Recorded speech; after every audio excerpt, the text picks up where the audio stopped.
Manon is the visionary founder and CEO at Happy Culture. She's driven by a calling to play a part in igniting humanity's awakening towards greater joy and harmony on Earth. Her passions lie in the realms of entrepreneurship, the power inherent in conscious business and consumerism, and enriching lives through gaining and spreading awareness and tools for optimizing human well-being. Manon's inspiration and zest for life is fueled by the mysticisms and awe-inspiring beauties of life on Earth.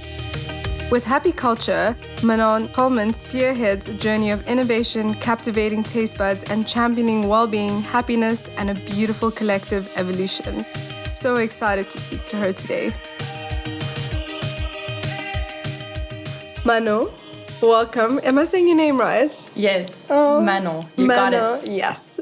Welcome to Undeniably You. Thank you. It's such a pleasure to be here. It really, really is. It's such an honor for me too, because we actually have a history together, and the history being me starting this journey of like trying to podcast or film or video. And I'll never forget it, because I think I messaged you and I was like, I want to just record how to make kombucha. And you came over to my apartment and we were just trying different things. And yeah, I mean, it never worked out, but we were both nervous. And I also remember you being quite nervous back then. Yes. Yeah. I don't think I was ready to share yet. Yeah, and look at now we're here and we're ready to talk all the things, because you've grown so much and it's so beautiful to watch as well. Thank you. Yeah. What was it like growing up for you? Where are you from, and tell me more about your childhood. So I was born in a small countryside town in Belgium, in the southern French-speaking part of Belgium. My parents were keen on having a big family, so whipped out a whole 5 children during my childhood years. I was second in line. I was a pretty timid child, but I always had a very inquisitive mind and a wild imagination. And even though I grew up in quite a conventional kind of culture and world, I was challenging and questioning the status quo from a very young age. I was always just not ready to conform. I lived in Belgium until I was 12. And then my parents had a pretty big, crazy idea to move their 5 kids to the other side of the world. So we got on the plane and moved to South Africa. They bought a little piece of land in Franschhoek, which at the time was barren. And then they planted vineyards and built a winery and a bubbly business over time. I would say that experiences that really shaped me during my childhood was firstly being part of a big family with parents that were very busy working full time. So I learned to be independent and solve problems on my own from a young age. And also being the big sister, I took on a leadership role from a very young age as well. And then moving to South Africa at such a pivotal time of one's development. How old were you? 12 years old. So I was entering into puberty and my whole world was changing. My whole inner world was changing. And then at the same time, my whole external reality changed. I didn't speak a word of English. I'd never been to South Africa. I knew nothing about this country, this culture, this history. Everything was new and unfamiliar. So it took a lot to adapt and to cope. And did you have to go to school in Franschhoek? Yes, we went to school in Franschhoek.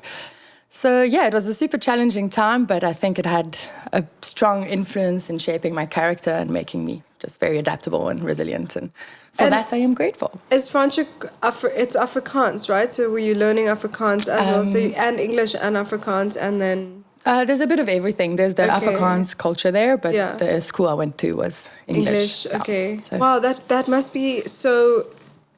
It must be a lot for a child to come down not speaking English and then needing to learn that and go to school to learn all your subjects in a different language. It was very challenging, I must say. And also because my parents were so busy with their 5 kids and building their business and whatever, they didn't have a lot of time to care for my needs. Also, their first time with a teenage daughter, what do they know? True, exactly. So I had to figure it all out on my own, And that builds strength and character, for sure. Sure. Yeah. Were they always in the bubbly business when you were in Belgium, or is it something that they adapted in South Africa? That was a completely new thing when we moved. Yeah. That's also incredible for them, learning from that age to watch your parents develop something, so like such a strong business. Yeah, I guess to like think big and to think outside the box and also to not bravity, be scared to take leaps. Yeah. Any risk, yeah. So can you share the story behind creating Happy Culture? How did that come about? Yeah, okay, so it's actually so cool looking back and connecting all the dots and just realizing, all the sparks and synchronicities and events along the way. Because while you're on the journey, it doesn't always feel that clear. 100%. But you look back and you're like, oh, wow, makes so much sense. But yeah, lots of different stepping stones and influences along the way. I would say by the time I left home at 18, it was quite clear to me that I wanted to be an entrepreneur, do something of my own and play a part in bettering the world. That was something that was quite clear to me, but the whats and hows and whys, etc. were still very much unknown. Yeah. I went and studied at UCT. I did a business degree to get some foundations. By the time I finished studying, I decided to embark on a traveling adventure. I wanted to learn more about myself and the world and the role that I wanted to play in it. How did you fund that at that age? Did you get help? Or? So, no, initially I sold my car. My dad had given us all a car when we started university, which we could either keep or sell if we wanted. So I sold my car and that got me to the States. I did a ski season for a few months in California and then went and worked on the yachts for about a year and a half. My intention on the yachts was always to save money so that I could go on a traveling adventure free of financial worry. So I did exactly that. And then for the last year, I traveled for 3 years in total. And for the last year, I was in India and Sri Lanka and Central and South America, really just doing all the things, having so many enriching experiences, working on permaculture farms and yoga retreats and living in a camper van. There's nothing like travel and experience that teaches you so much, hey? Yeah. So in a nutshell, the traveling experience really just enriched me in a lot of ways, helped me shed the layers that weren't serving me and brought a lot of inspiration and guidance as to who I was and what I wanted to do in the world. By the time I came back from travels, I was still not clear on what it would be, but I was very clear on the fact that I wanted to create something that would help contribute to more joy, peace, and harmony on Earth, essentially. It was clear to me that people were living in such disconnect and we were not living in our full potential, and there was such a lack of balance in the world. And during my travels, I'd also really fallen in love with life and how beautiful life can be, really. I'd really fallen in love with that, and I wanted people to experience that, and I wanted the world to awaken to that. So I wanted to create something to spark more of that in the world. The what was still unsure. Worked with my dad on his farm in Franschhoek for 8 months, with the possibility that I might get involved with him in the business in some kind of way. At the time, Mark, who I ended up starting Happy Culture with, was with me. But we decided to leave the farm after 8 months, realizing that it wasn't aligned for what we wanted to do. I guess because it's alcohol. Yeah. And it's not aligning. Exactly. Actually, the alcohol, I was supposed to focus on the marketing front. And when it came to finding inspiration for how we would market this product and how we would inspire more people to drink bubbly, it didn't feel aligned with my mission. And there's only so many ways you can convince someone to drink bubbly, right? Yeah, exactly. So we left the farm in search of new possibilities. We'd actually bought a camper van while living on the farm. My last stretch of travels, Mark joined me and we traveled for 6 months in South America together in a camper van from Costa Rica to Patagonia. Had all kinds of amazing experiences along the way and really loved the camper van life, but at that point decided to come back to South Africa. And when we got here, we were missing the camper van life, so we bought another camper van. And when we left the farm, decided to live in the camper van for a while. We actually had no savings at that point and no plan, but we had welcomed the little puppy into our family. And so we felt called to make a plan to stay in Cape Town and make something work. So we lived in the camper van for a couple months, 1 month of which we spent around Tamboeskloof area, and we signed up to Guru Ramdas Yoga Studio, which is a Kundalini yoga studio in town. And every morning we would go to Kundalini for a class, and then we would also have a shower while we were there. And what was quite special about that period was that, firstly, of course, starting our day every day like this, of just opening up the channel and balancing ourselves out, really opened up the channel for inspiration and ideas to come through, which was the intention at the time, or guidance to come through. But also, they were selling kombucha in the fridge at the studio. So a lot of the mornings we would treat ourselves and have a kombucha. And during that period, we'd also decided that we weren't going to drink any alcohol to not get distracted. It was October in Cape Town. You know, there was a lot of temptation for festivities and such, and we didn't want to get lurked into that. So we decided Kundalini every morning, no alcohol, but we did get invited to a few social events. And so when we did, we were like, oh, it would be nice to buy some kombucha and bring it along. And so we started looking in the shops to see what kombucha was available. And the brands that we found were nice, but all of them were quite sweet, like high in sugar, and quite expensive. So we wondered, why is it so sweet and why is it so expensive? Is there a way to make it differently? So that was the initial sort of spark into penny drop, yeah. And so we started researching, more about kombucha. How is it made? What's happening with kombucha in the world. And the more we looked into it, the more we realized that this was definitely something that aligned with what you wanted to do, with what we were passionate about and our mission. So at the time, we didn't necessarily want to start a business together. That wasn't clear, but somehow aligned at that point of realizing that this would be a really... It's also part of the journey, right? Like you're both experiencing this reality at that time. And exactly. And it all felt very like destined and, so we just followed the breadcrumbs. I'd actually come across kombucha in Guatemala for the first time at a yoga retreat there on Lake Atitlan, this beautiful, very sacred place. And I spent 2 weeks at a yoga retreat there. And it was such a pivotal time for me in life where I really experienced what it felt like to feel super embodied and connected and open and to be surrounded by people who were also like that for the first time in my life.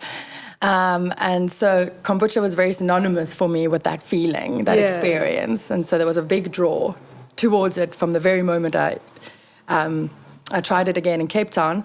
And then, yes, as I said, the more we looked into it, the more it felt aligned and destined. And so, the journey began. We realized we couldn't live in the camper van and started... Where were you guys? I think I read that you were parking in different spots, right? And like just staying... mostly just in the back streets of Tamboeskloof. Amazing. Yeah. Always near a park because we had the dog in the car with us, so we needed to let him get out in the morning and do his thing. But yeah. That's incredible. I love that. I love the inspiration and the journey that led you to that penny drop moment and that continuation of following that spark. How do you inspire and empower others on the journey to living a healthy and happier life? Me as an individual or the brand? I think let's start with you, or let's start with the brand, and then we can go into a little bit about how you do that on a personal level. Cool. So with the brand, it's evolved over time in such beautiful ways. But the more we started to build an audience and a following, a community, the more we realized that we now had a lot of power and potential for inspiring others and spreading a message and building a movement. And so the how we inspire and uplift humanity or our community is, of course, through our products and all the benefits that are within the products. But then it's also the small touches like having, colorful branding that makes people feel good, or beautiful branding. Beauty uplifts us. Cute affirmations on the bottles that will make... are intended to open the heart. And also a reminder, right? Little reminders, And then, of course, through our brand communication, through our social media channels, and just our brand communication in general, really spreading a message that uplifts and inspires and educates through our website, having blogs, our mailers. So really the intention is to deliver value that can help spark an awakening in people. And yeah, I'm really excited about that. That's so exciting. So I want to go back a little bit because I think I skipped out a step there so you now have this idea and then what happens? So you've like, cool, we're doing all this research. How did you get to the next step? Yeah, so at that point, as I said, we were still living in the camper van and realized that we weren't going to start a kombucha production inside the camper van. So we spoke to a good friend of ours about the idea, and he very kindly offered for us to come live in his house in his spare room, free of charge, because we didn't have any money at the time, so we couldn't even afford rent. To kind of trace back to one step further as well, I think having worked on the farm with my dad was a big contributor to giving us confidence to embarking on this journey, because the production processes of kombucha are actually very similar to that of Cap Classic. So there was a lot of familiarity there, which gave us confidence. But yeah, we started brewing kombucha at home. We had a whole bunch of different batches. We got scobies from different friends and people and shops around Cape Town. And yeah, we started experimenting with kombucha production, falling more and more in love with every batch. And while the booch was brewing, we were working on the business plan, really from scratch, how will we do our production? How will we do our distribution? How will we do our marketing? What's our brand? What's our mission? What's our vision? There was so much to figure it out. I'd never built a business before, and I'd never really had a corporate job or anything of the kind before. So it was all question marks at that point. There was a lot to figure out, but we were determined. The whole time there was a feeling that we were on the right track, but at the same time there was a strong sense of doubt as to whether or not this was even realistic. Starting with absolutely no money and building a business that is very complex in its nature, very, very complex and very capital intensive. It's very different if you start a business where you can outsource the production from the beginning. Yes. Beverage businesses are known to be some of the most difficult businesses to start. Now we're working with beverage, cold chain, in-house manufacturing, fermentation, new category, new brand. Like it's a very challenging task. There's a reason why nobody else had done it yet, I guess, or on the scale that we wanted to do it. Because essentially the gap that we saw, there were a few local brands that were doing a really good job within their niches, but nobody had taken on the challenge to scale. So really build a production facility that would be able to supply bigger retail and really grow the category on a large scale. Become more accessible to a lot more people. Exactly. So our mission was to make it available and accessible and exciting. Mm-hmm. Just taking it out of this concept of like, this is a health drink that you should drink so that you can improve your gut health. Yeah. Creating a drink that was a really exciting substitute to sugary sodas, etc. Something that people were excited to drink and cheers over, and really building a whole new movement around that. So for that, we first needed to build a product line that would appeal in that way, build a production facility that was scalable and compliant to be able to get into big retail, and then from there being able to build the distribution structures and networks to access big retail and to manage things like merchandising, etc., in store on a large scale. And you were thinking about all of this in the development, or is this... Yeah, in the beginning it was all... There was this initial moment of excitement where it was like I felt the vision, I saw the vision, and I knew this was the mission, and nothing was going to stop me.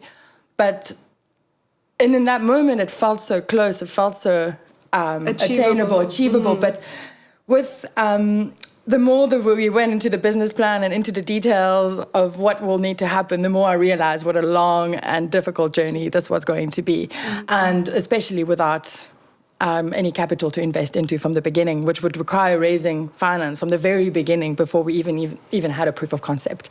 So there was always a little voice at the back of my head that, the voice of doubt, I suppose, of course, that's being like, okay, let's be realistic here. Is this really going to work? Is this even possible? And also when you're raising finance, you feel a great sense of responsibility to be quite confident in your... It's a lot of stress, financial stress, knowing that you have to pay this back and if it doesn't work. But I think the lesson that I'm learning from this is fail faster. If things don't work out, but you still have the vision, just keep going and see where it can take you. Especially if you have the ability to be adaptable. Then you can always veer and pivot. I think so too. the strategy. But you've got to be smart, you've got to be strategic, and you've got to be dedicated and obviously have enough willpower and passion to keep you moving 100% forwards. But I wanted to tell you actually about the moment. Yes. Because there was a lot in the mind. I was like, oh, this would make sense, this would be nice. But there was a moment when I knew this is the way. And this was soon after starting to look into the kombucha possibilities. Sexy Foods had a little conscious party. Sadhu Sensi was on the decks, and they were serving kombucha on tap.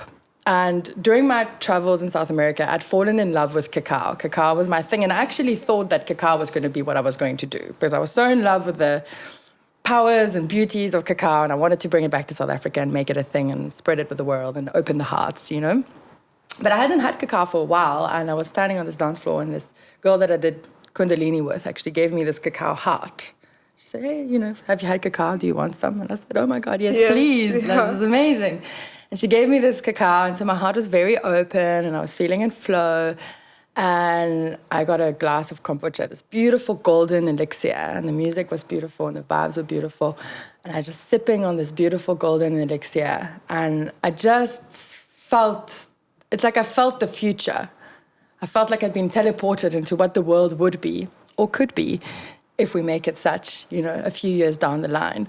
And just realizing that the distance between what the world is like now and what this reality could be is actually just making it happen and taking it in our hands to co-create this new reality. Totally. And just feeling the strong calling that this kombucha, making this golden elixir, was my mission and my calling. And in that moment, I just knew it had to happen. I couldn't let it not. Yes. So having that really strong calling, and then at the same time having actually a bit of desperation around needing it to work because there was no plan B, was also a healthy dose of encouragement and, the stress that gets you out of bed early in the morning and that keeps you working throughout the day and keeps the distractions away. Especially feeling that, I think a lot of people struggle to find their purpose, and I think you, with your travels and having those experiences of heart opening and meeting the right people and having that journey brought you to a space where you were open to what it could be or what it could feel like. Because in the world, like you say, we live in, our hearts are not always open to what our true calling could be. So it's beautiful that you had that experience. But also what's inspiring is that you, even though there was a voice of doubt, you feeling the future, you still went forward and continued.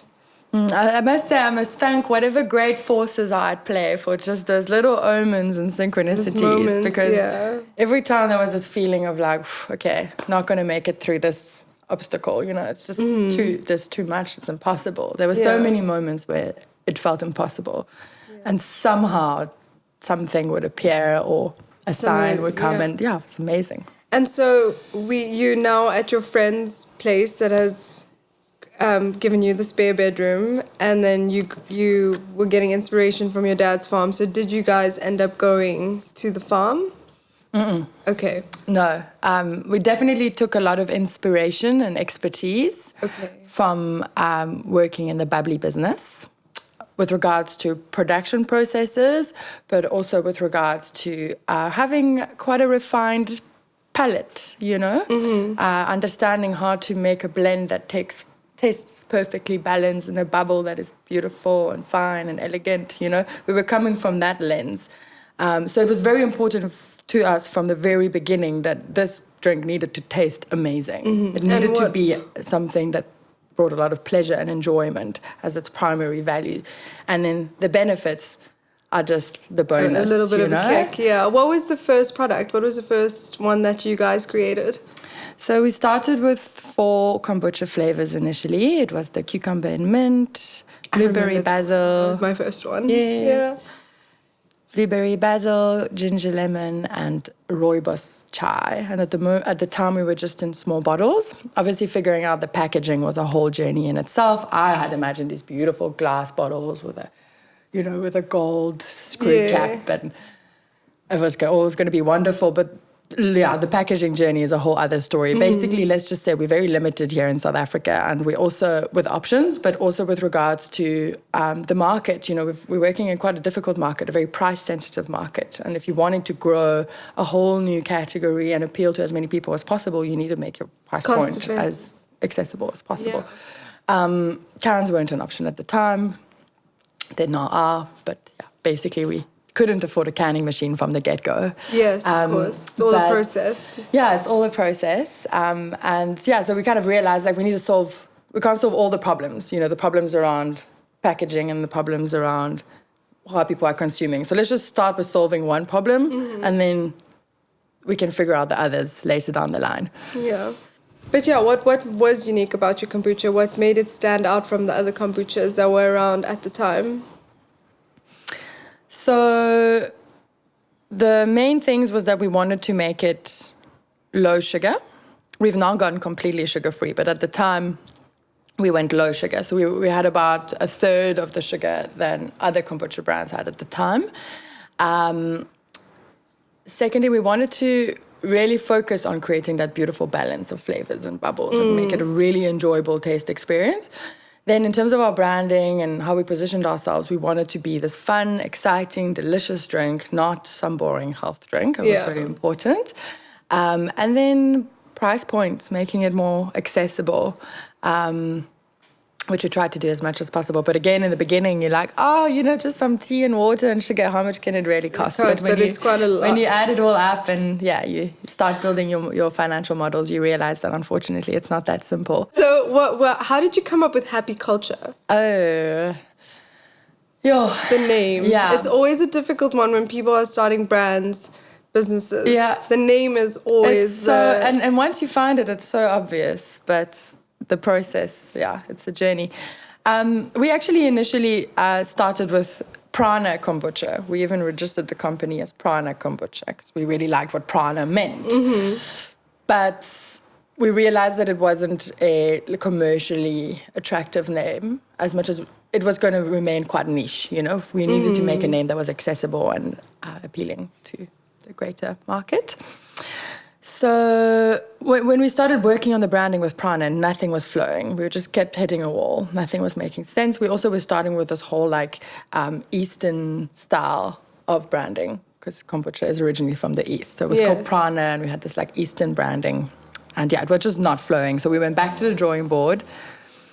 I don't know if I'm allowed to say this in here, but we smoked a little hashi. You're allowed to say anything. You're allowed to swear. Smoked a little hashi. Probably had a little microdose as well, just to try and tap into some creative energy.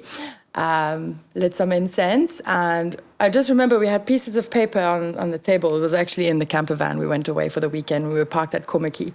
We were in the camper van with pieces of paper all over the table, and we just started writing names and coming up with... all and any ideas. And I mean, we wrote down hundreds of different things. And we had happy in a few things, and then we had culture in a few things. But we just, for some reason, hadn't thought of putting those two together until. There was a moment. There was a moment when... It just came together. Wow. And the way that it felt really beautiful was because the intention is, of course, to inspire a culture of happiness, uplift happiness within humanity. But then also, we had a strong passion for making our cultures happy, understanding that we'd worked with quite a few different cultures at that point, and we realized that there is such a thing as an unhappy culture that makes kombucha that doesn't taste super good, It's got a bit of an off flavor. And we found things like if we fed it municipal water versus spring water, we would see a big difference in the taste of the kombucha. So we understood the importance of looking after our cultures so that they are happy and ultimately carrying a happy vibration that can then infuse into people's bodies and beings. So happy cultures for a happy culture. I love that it's intentional from the beginning, from the process, the intention of creating the brand to the making of the brand to what it is now. That flow is actually really beautiful if you think about it. From the moment of inception to now, and you're ingesting this happy culture. Yes. It's stunning. And then we were playing like 432 hertz music to our cultures and salt lamps in our brew room to really just infuse them with this high vibration. Incredible. And then the branding started falling into play, and we realized we actually are a Cape Town brand, you know? Yes. So let's celebrate. And nature is where we found a lot of our inspiration, where I always find a lot of my inspiration. And we are so blessed with the most beautiful and unique nature here in the Western Cape. So we thought, let's rather celebrate that. So is that how these bottles were? So we got an artist to do illustrations. They all have some elements of fynbos and then elements of the flavor. So here you'll see like there's the protea, but then you also see the basil leaves and the blueberries. It tells a very strong story. I love it. Yeah. You mentioned a few of the challenges you faced as an entrepreneur. You know, you spoke about the industry being really tough and you know, going through these processes, bumping your head in a couple of places. What advice would you have for entrepreneurs or people that want to start something, a business?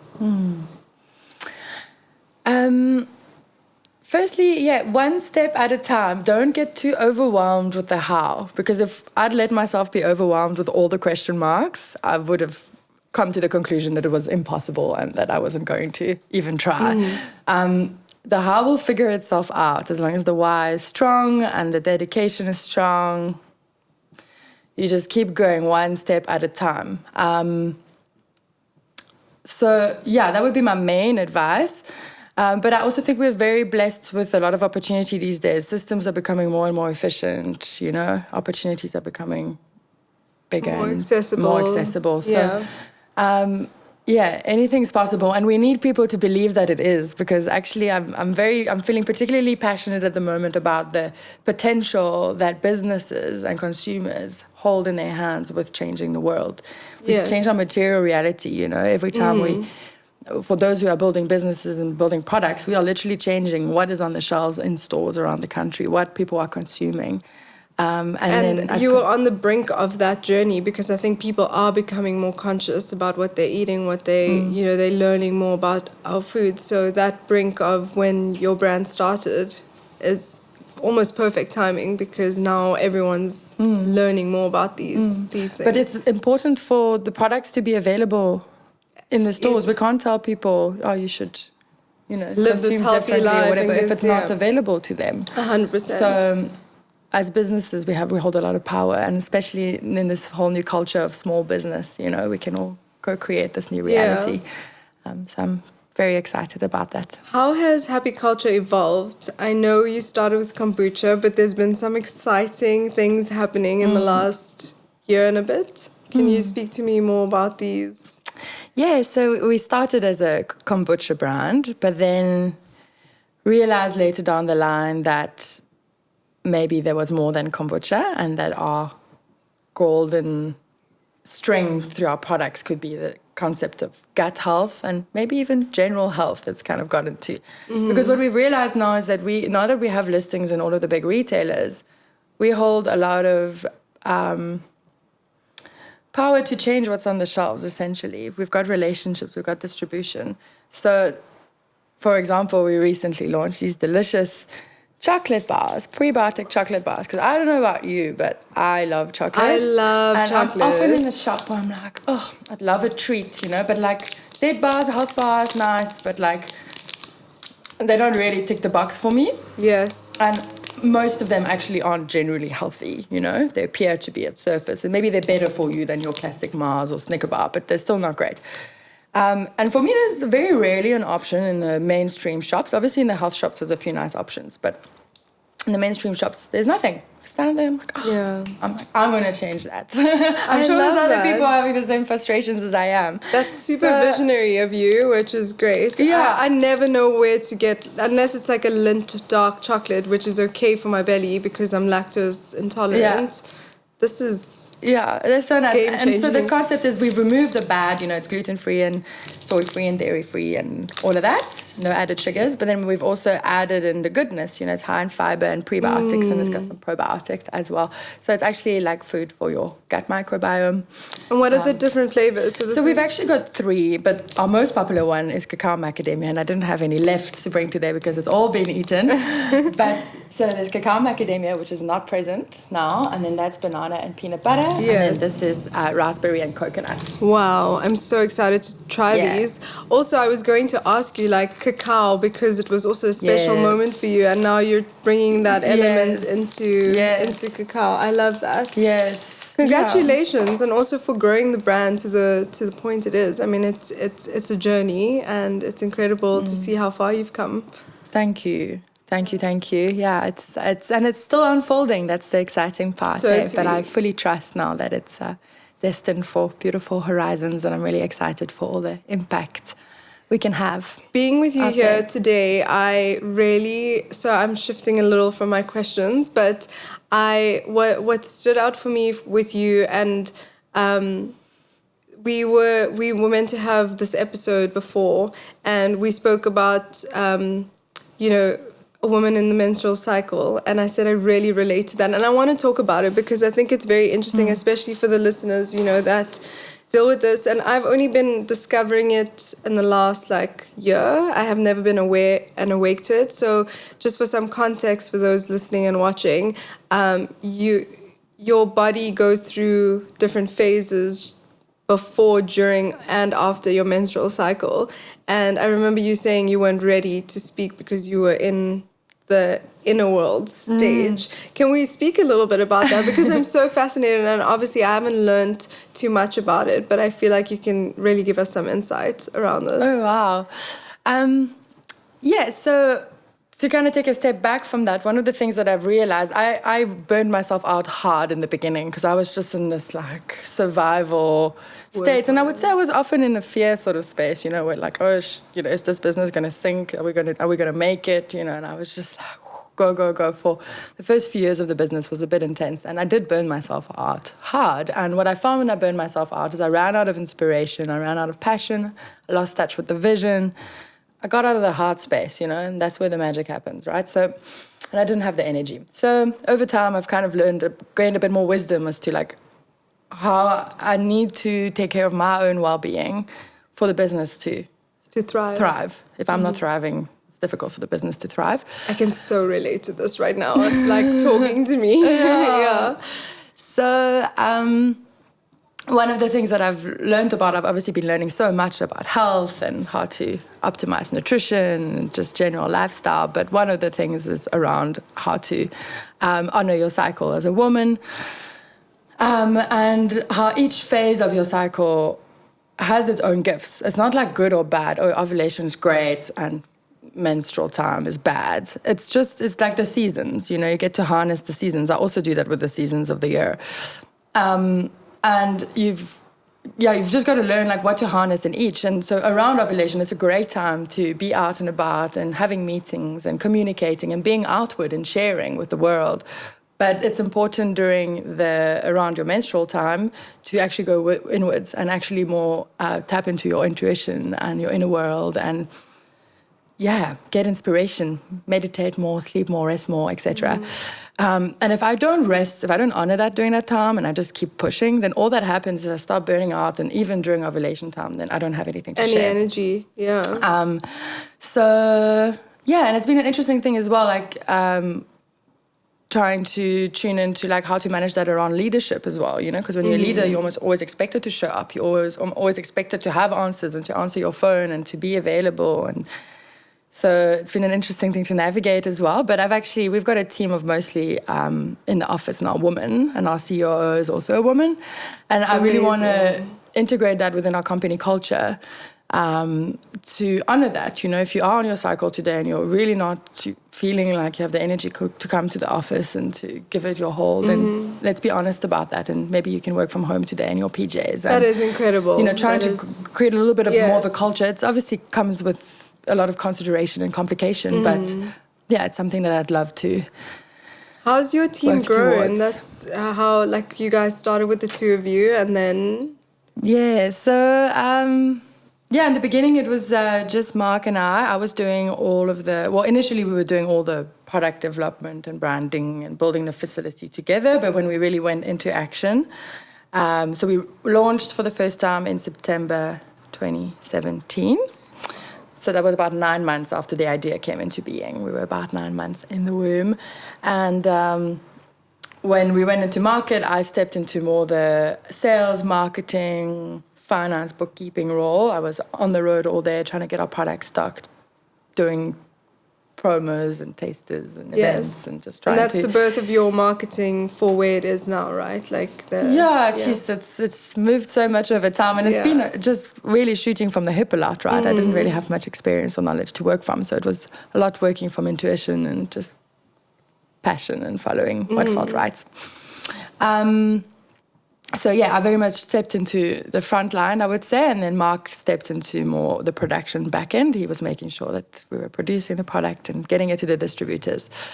And then over time, we got more and more production staff, and I got someone to help me with the sales and the admin, and it's kind of grown over time. But now I'm more of a CEO role, but I also wear all of the hats. I'm still manning the marketing and the sales strategy and signing off on CFO most of it, stuff. And if we're raising investment, I'm making the investor proposals and doing all of that, and still very much helping with the production and product development side of things. But we've got an amazing COO, Colleen, who so I don't think I actually mentioned this on the podcast, but Mark exited the business earlier this year. Okay. So our ability to cooperate was no longer coherent. And I've come to the realization that I think we were meant to build the business together, and we were good at building a business together, but we were not good at leading a business together. Our ability to That's also very cooperate powerful in that way to come to that realization and move. It's a very healthy way of moving into the next and continuing forward. Yeah, and it's felt like a very destined evolution. I think we're both feeling quite at peace with the way things have shifted.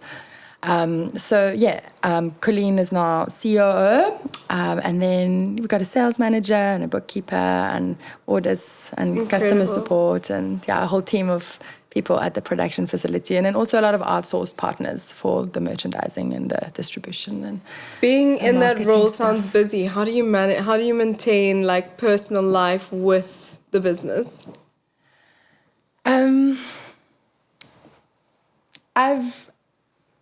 I've found my flow over time. I work mostly from home at the moment, actually. I find I can focus a lot more and be a lot more tapped into the bigger picture. As soon as I go to the production facility, I get a lot more drawn into the daily operations. And then, so obviously it's important to go there as well. But being able to work from home has helped me a lot. I'm a very efficient person. That's one of my gifts. I think I got it from my dad. And just my personality, I'm very efficient. Like so you get stuff done. Do you have a list every day? Is that the... I've got an ongoing list, which actually grows more than it shrinks over time. But I just know where to put my energy. I know how it's amazing. There's some greater intelligence flowing through me when I'm working. Yeah. And I don't easily get distracted. If I find myself, or maybe I'm tempted to look at social media or something, then and I know that I'm losing focus and I need to take a break, and then I often use that time then constructively, either go sit in the sun for 5 minutes and just like get my eyes to like recalibrate, or go stand on the earth for a moment, or do a bit of movement, or I try and use my breaks constructively. So that helps me be super productive, and I actually, for the most part now, I only work during normal working hours.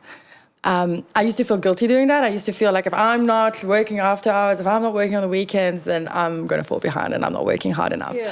But again, as I said earlier, I've realized that taking care of my own well-being and recharging my batteries, etc., is super important for my business journey. I completely agree, and it's like me starting a business now. I can relate to the burnout and the, not looking after yourself. Where do you research this? I know you're researching a lot of general health, but do you share this on your social platforms through Happy Culture? Is this something, because I am super fascinated, so I'd love to learn more. Wow.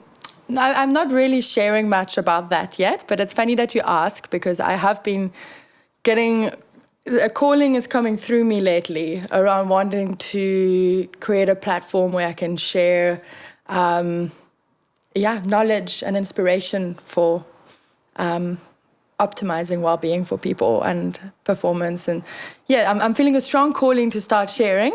I don't know when or how it will come, but I'm going to keep tapping into that calling and see how it manifests. Because that's what I'm feeling from you. I feel like this, just that conversation we had completely shifted my mind about the menstrual cycle, and I'm so much more aware. Even though it was just a conversation, it made me even change my podcast dates to align with that, because I also just push through, and I'm sure a lot of people watching or listening don't know how to balance and don't know how to tap in.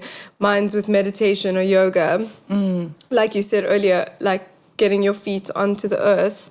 But there's probably so many other ways of self-love practices. What are some of yours? Well, firstly, we're so lucky living here in Cape Town. Hey, we have so many beautiful options right on our doorstep. Literally looking at it going right into now. the ocean is one of my favorites. Sunset swim, sunrise swim, so beautiful. I've been surfing a bit lately, but that's not necessarily relaxing. I surf on the weekends mostly because it's a thing, but I'm getting into it and I'm really loving it. Meditation, I try and meditate every morning. I don't every single morning, but I meditate most mornings. And then I'm really loving my movement practice at the moment. I used to do mostly yoga, but now I've just got my own movement practice, getting into like calisthenics and things, and something that I'm feeling really passionate about. And then lying in the steam room for 20 minutes or so after my movement session every day. Just like that's my moment in the day where I have the spaciousness to either process what needs to be processed, or B, have the space for whatever downloads me to come through. And that space is so important. That's another thing, is there's so much to process and integrate. And if we just constantly thinking, we're not downloading. Often when we have a break these days, we tend to get on, it's so tempting, get onto the little scrolling. There's so many things that can happen just on the palm of your hand. And now we're just ingesting more information. So instead of processing and releasing. Totally. And that's like you feel when you do a weekend away, or you just stop for a second and you don't have your phone, or your phone dies, and you just have this download and you actually feel better after that. It's incredible. So what is next for Happy Culture? So I have a tendency I love how your eyes light up when you talk about it. It's so exciting. It's like, I know you're passionate about it. It's very cool. I don't want to share too much yet because nothing is certain. We can give a teaser maybe. Yeah, but let's just say we are not... So as I said earlier, there were kind of 3 steps to one, building the foundations for the business to be able to grow from, and then getting the distribution and the reach. And now we're in this position where finally we can actually start the movement, spreading awareness, spreading the message, building the community. And of course, growing the business and the sales along with that, which is important for the business to remain sustainable and alive. But there's so much I want to do with the business as a vehicle for change, But at the moment, we are lacking resources. It's like a constant hustle month to month to make the cash flow come right. And we can't grow a business like that. But now we've got a very strong proof of concept that there's a lot of potential here. So we are looking for a partner to come on board, bring some funds into the business, make the team a bit bigger, and have budget to actually be able to put things into action. So I'm super excited for just the whole marketing strategy and brand building and building what we already have, but then also have a few other product range ideas that I just can't wait to launch. Definitely keeping an eye out on that, and we'll be watching. So I think in the next couple of years, there'll be at least a couple other ranges launching. That's incredible. Yeah. So. If there was a question that you feel like you would have liked me to ask, is there anything on your mind that comes up that you'd like to talk about or share with the world? I can't think of a question. I'm sure I'm going to later think of something. All the things, no, I should have said that. But right now, nothing's coming to me. And that's okay. But Yeah, the concept, the one quote that I really like and that I live by, and I've actually, a lot of the visions and inspirations I had for happy culture and the guidance came through like ceremony space and tapping into the potential of, like the flower of life, when one light ignites and then the lights around it can ignite as well. And so one of my favorite quotes is, as the spark ignites in you, so will it in others. And to remember the power that we hold in that, of keeping our light bright and staying in the heart space, staying in love frequency, because it's contagious and it will spread to those around us. There's too many people living in fear frequency, and that manifests into disease and unhappiness and a whole ripple of things. We can't co-create the reality from a fear frequency space. So it's very important that we move into that love frequency, that light. And so we must just remember the importance of taking care of ourselves and igniting our own light as, it's a very important element of this evolution on Earth. That's so special. I really resonate with that so much because it all starts with self, and once you're in a good frequency vibration, you can then emit that out. And I think what you're doing is incredible. I am all for this brand for you and for the messages that you speak through the brand. And with you, like, I see that you're doing more of these videos and stuff, which is really inspiring. I'm really excited to see what's next and to see where it grows.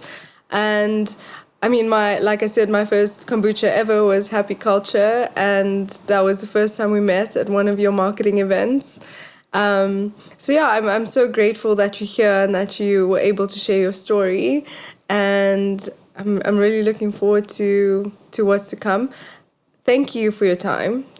I know it's busy, and to take your time out and to be here. Yeah, it's such a pleasure. Thank you so much for the platform. As I said to you earlier, I think this is super important, a very important piece in the puzzle of the awakening, and totally a platform to tell stories, share stories. I love podcasts. I listen to them all the time, and I'll make sure to listen to your future ones. Give us some podcasts for our viewers and listeners to look out for, some of your top 3 favorite podcasts. I've been loving the Deja Blue podcast.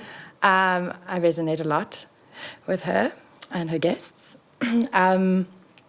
I love the Aubrey Marcus podcast as well. Aubrey Marcus, one of my favorites, yes. I've been loving the Diary of a CEO. My Stephen Bartlett. Lately. Yes. And there's a new one I started listening to now which talks a lot around health and such, but his name is Chevron, but I can't remember. Wake the Fake Up. Wake the Fake Up. Wow. Yes, and I'm really feeling drawn to enrich my knowledge in the space of nutrition and well-being, etc., so that I can, ultimately spread that knowledge as well. It's a great place to start, because you can be moving around and listening to the audio. It's so great. It suits my lifestyle so much. I've struggled to find the time to sit down and read, but podcasts, I'm all for it. So thank you for creating another one. Thank you. Thank you so much. So we end off by blowing a kiss to camera. Okay.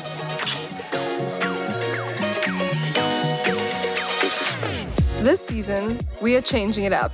We are shooting at the iconic Bengley Place and Villa Ravenstein. These amazing locations are managed by Mikasa Property Management.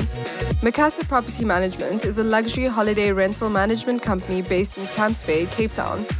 They give homeowners and landlords in Cape Town freedom by taking all aspects of management off their hands while maximizing their rental property income.